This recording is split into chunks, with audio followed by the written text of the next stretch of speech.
Thank you, Mr. Chair. Thank you, Frank Volta. Friends and colleagues, we meet in Hamburg today to reaffirm the same idea that tied us together in Helsinki 41 years ago, that our collective security is directly linked to the growth of our economies and the protection of basic human rights. In our era, as in the past, we advance the security and prosperity of our citizens when we advance the timeless principles that are at the heart of the OSCE: democratic governance and the rule of law, anti-corruption, respect for the sovereignty and territorial integrity of every state, no matter its size and power, and the dignity of every individual, and an unflinching stand against anti-Semitism, anti-Muslim, anti-Christian sentiment, and bigotry and intolerance of any kind. These values literally can never be taken for granted. They have to be defended constantly, and they have to be so in word and deed. And that is exactly what we've done through the OSCE for 4 decades, and is what we have to remain committed to achieving now and in the years to come. Our task begins in actions where places of violence and assaults on human dignity persist, even where a clear path to peace is staring us in the face. First and foremost, the conflict in the Donbass and the occupation of Crimea have gone on for too long and at tremendous human cost on both sides of the line of contact. It's in the interests of all concerned to end the suffering and the stalemate, and that is why the United States continues to support France and Germany in their efforts as mediators within the Normandy format. It's why we strongly back the trilateral contact group of the OSCE, Ukraine, and Russia. It's why we renew our call for full implementation of the Minsk agreements. And it's why we are so appreciative of everything done by the OSCE Special Monitoring Mission. At the same time, we must not allow ongoing violence and occupation to obscure the longer-term challenge that Ukraine is tackling, the task of building a healthy democracy with institutions that deliver.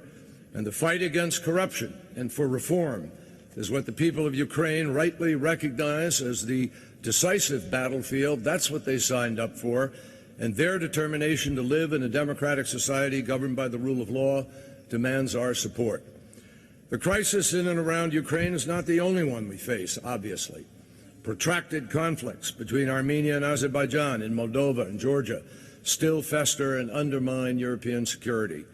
And in too many places, my friends in the OSCE region, we have seen in recent days a rise of authoritarian thinking, accompanied by backsliding on human rights, on restrictions on independent media, a spike in acts of intolerance and hate crimes. I met earlier this morning with a group of activists from throughout the OSCE states who are on the front lines of pushing back against this troubling shift away from democratic principles, away from openness, away from freedom.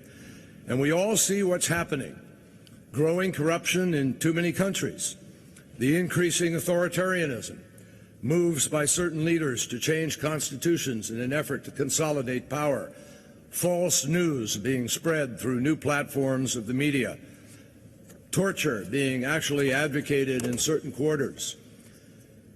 These developments are, simply put, a direct assault on the founding principles of the OSCE. And let me be clear, bigotry, repression, and the silencing of dissent cannot become the new normal for any of us. Every chip away at the fundamentals of freedom is actually an ugly building block in the road to tyranny. And the fact is that we all need to beware of the danger of authoritarian populism.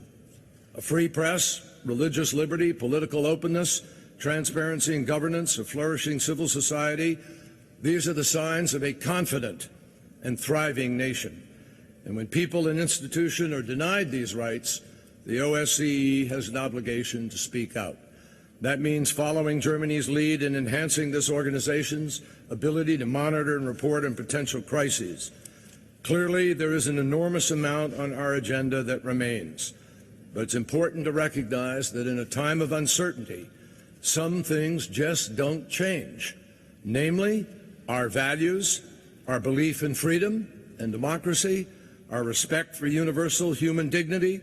These are the principles reflected in the Helsinki Final Act, in the UN Charter, in the Universal Declaration of Human Rights, all reaffirmed over the years in Copenhagen, Paris, Istanbul, Astana, and we hope here in Hamburg.